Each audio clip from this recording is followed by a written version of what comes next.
esposo ni Maria at ama-amahan ni Jesus. Siya ay isang karpintero, kaya itinuring siyang patron ng mga manggagawa. 12 ang kapistahan ni San Jose Manggagawa upang bigyang dangal ang lahat ng uri ng paggawa at mga manggagawa sa buong mundo. Itinapat ito sa araw ng paggawa o Labor Day. Ayon sa Biblia, si San Jose ay kilala bilang isang mabuti, masipag, mapagkumbaba at matapat na tao. Bilang karpintero sa Nazareth, nagtatrabaho siya upang masuportahan ang banal na pamilya. Dahil dito, naging simbolo siya ng dignidad ng paggawa at halimbawa ng mabuting manggagawa. Sa Pilipinas, maraming simbahan na aral ng poong San Jose ay sumasagisag sa kanyang tungkulin bilang tagapangalaga ng buong simbahan. San Jose, esposo ng mahal na Birheng Maria, Ipanalangin mo kami. Viva San Jose! Viva Upe! Bilang pagkilala sa mahal na Birhen ng Guadalupe, ikalawang patrona ng Pilipinas at mahalagang debosyon ng mga Pilipino, Hawe, Bulacan, sa pangunguna ng lubhang kagalang-galang Cirilo R. Almario Jr. Kasama ang mga pari ng parokya ng San Martin ng Tours, si Reverendo Padre Gerardo Fortunato ang nagmungkahi na italaga sa pangangalaga ng mahal na Birheng Maria ang kapilyang ito. Dito sa Bulacan, matatagpuan ng parokya ng Ina ng Laging Saklolo sa pinakabatang parokya sa Bikarya ng Hagonon at ang pangunahing sentro ng pagdedebosyon sa mahal na ina. Formal na naitatag ang nooy malaparokya. Pasasalamat po sa parokya ng Ina ng Laging Saklolo ng San Pedro. Una ng dati nitong kura paroko na si Reverendo Padre Roberto Mariano at Ginoong Francis Alan Bernales.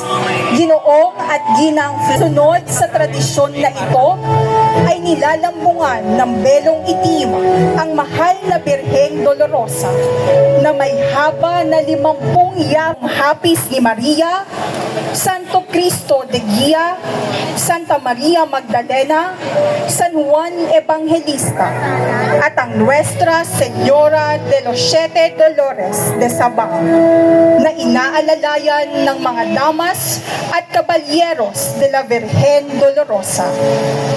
Ang debosyon sa 7 hapis ni Maria, ang tradisyon ng Viernes Dolores at pagdiriwang ng Fiesta Dolorosa ay napapanatili sa pagsisikap ng Cofradia de la Nuestra Na sinusuot noon ng mga kababaihang Hebreo, Griego at Latino, di lamang bilang isang bahagi ng kanilang kasuotan ayon sa kanilang kaugalian, kundi bilang isang sagisag din ng malinis nilang kapurihan at iba pang tinatag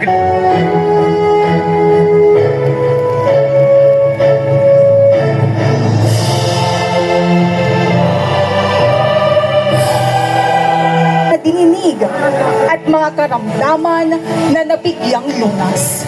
Ang imaheng ito ay naiiba sa imahen ng Our Lady of Good Remedy na may tilik na Niño Jesus at may tangan na bulsiko ng pera. Pagpagawa ng bagong simbahan na higit na mas matatag at matibay na istruktura at bilang paghahanda ng mapakoronahan sa darating na pagdiriwang ng sentenaryo o ika-100 taon ng pagdating ng imahen ni Apo Sayong bilang patrona ng kanilang parokya. Mahal na Birhen ng Santo Rosario ng Malipampang, ipanalangin mo kami. kami. Apo Sayong, samahan mo kami. Agustinas, Noong September 1771, mula sa Espanya ay dumating sa bayan na ron ng bayan ng Paumbong na si Santiago Apostol. Ayon sa isang pagbabahagi, kaya ibinigay ang titulong ikalawang patrona ng bayan ng Paumbong sa Nuestra Señora de la Consolación y Coria. loob ng simbahan ng Marilao. May orihinal itong tindig na nakahawig sa mga matatandang imahen ng La Purísima Concepcion sa Pilipinas. Ang mga kamay ay nakatikom sa ayos ng pananalangin, nakatuntong sa globo, at nakatapat ang mga anak na sa habang panahon ay magsisikap na tularan siya. Ipinagdiriwang ang kanyang kapistahan tuwing ika-16 ng Nobyembre. Mahal Gawa noong 1888 ng kabesa ng baryo at nasa pangangalaga ngayon ni Ginang Teresita Raimundo Cruz. Nuestra Señora del Santísimo Rosario, ang mahal na Birhen ng Hagonoy. Ipanalangin mo kami. Mabuhay ang mahal na Birhen ng Hagonoy, ina at reyna ng bayan ng Hagonoy. Mabuhay! Viva la Birhen! Viva! Viva la Birhen! Viva! Viva la Birhen! Viva! Pasasalamat Na pagpasyahang tunguhin ang obando. Dahilan sa maraming mga mananampalataya ang nabibiyayaan ng anak at tagumpay sa bawat hamon sa buhay. Dinarayo ang ubando ng mga peregrino mula sa iba't ibang panig ng kapuluan. Sa di na mabilang na mga Patrona ng buong distrito ng Sampaloc, Maynila. Siya ay tanyag bilang tagapagtanggol laban sa sunog. Patrona ng mga naglalakbay, himpapawid at ina ng mga mag-aaral. Dahil ng galang Cesar Maria Guerrero, obispo ng San Fernando, Pampanga, na maging patrona ng bagong tatag na parokya sa Matatalib, Tarlac noong September 24, 1955. Sa pagdiriwang ng 70 taong anibersaryo ng pagkakatatag ng parokya, idiniklara ng lubhang kagalang-galang Roberto Maria Maggiore sa Roma. Ang mga grasyang ito ay nagsisilbing matibay na tulay ng pananampalataya na nag-uugnay sa bayang sumasamba sa kardon, sa pandaigdigang simbahan at sa puso ng inang simbahan sa Roma. Nuestra Señora del Santísimo Rosario, la Virgen de Sabao. Ipanalangin mo kami. Viva Santo Rosario! Nooy obispo ng Malolos. Makalipas ang 2 taon, kinilala ng simbahang Katolika ang marugdob na debosyong ito at iginawad ang kanyang kabanalan Papa Francisco ang koronasyon pontifical noong 20 natagpuan sa baybayin ng Canacao sa Cavite. Ang kanyang banal na larawan ay agad na Nuestra Señora del Pilar de Imus. Ipanalangin mo kami. Viva la Virgen! Viva! Viva la Virgen! Viva! Viva la Virgen! Viva! Pasasalamat po kay Reverendo Padre Ruel Cartañeda. Gayon din po sa servants and handmaids of Our Lady of the Pilar, Ministry of Altar Server, and Parish Youth Ministry. Gayon din po sa lahat ng mananampalatayang kasama po ng Pilar.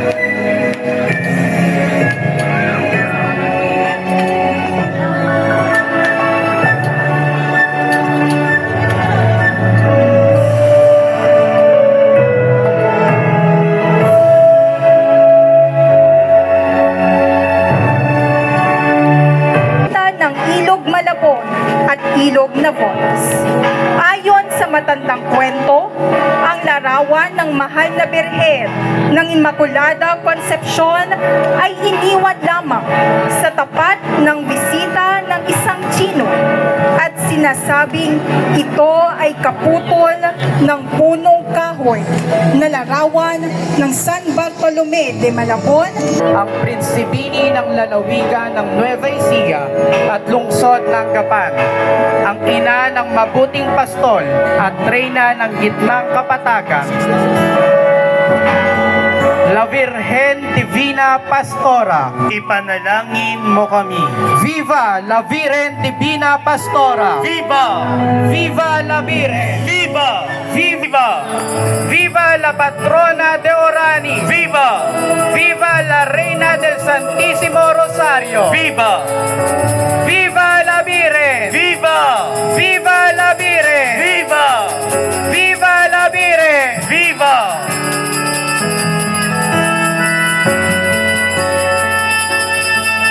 Pasasalamat po sa minor sa koronasyon kanonika at pagkilala sa mga milagro na nakaugnay sa debosyon sa mahal na Birhen de los Remedios at Santo Cristo del Perdón y Caridad.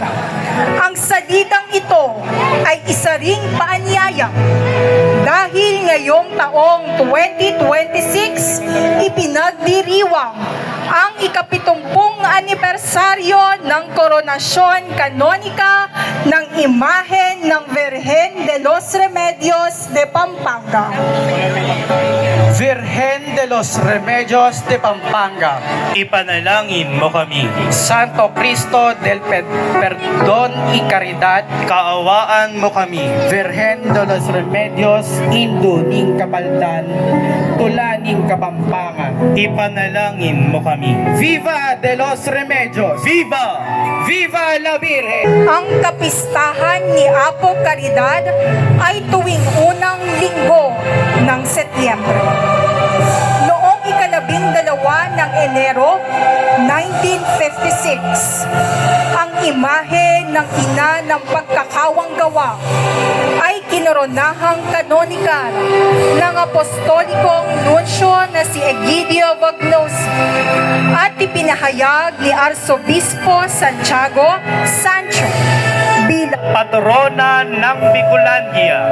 Siya ang patrona ng buong Kabikulan. ang imahe na nasa ating harapan ay ang ikalawang veneradang imahe ng mahal na Birhen. Noong taong 2025, ipinagkaloob ng rektor ng sa pangunguna ni Reverendo Padre Joshua Panganiban at sa lahat ng mga mananampalataya ng Binagbag Angkat. Gayon din po kay PPC Vice Chair Mrs. Nenita Herrera Bautista.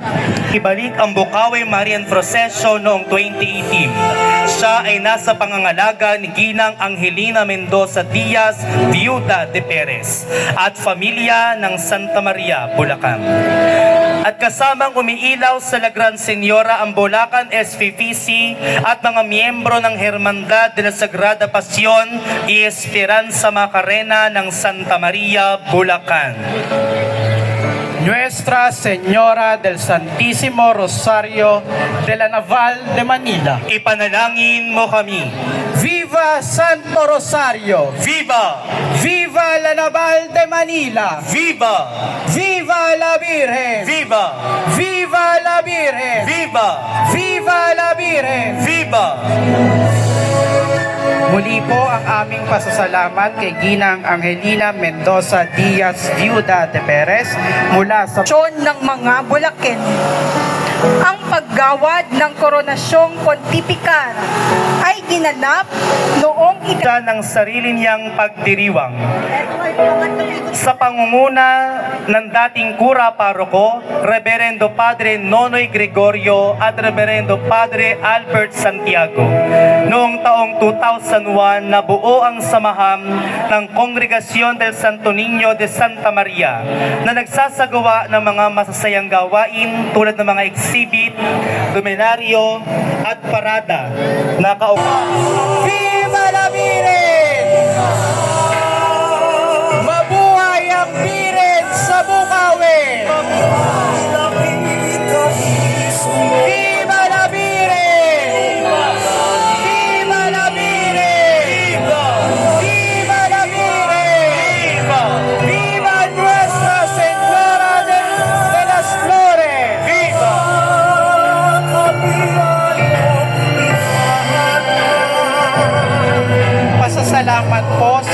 Dia de la Virgen de las Flores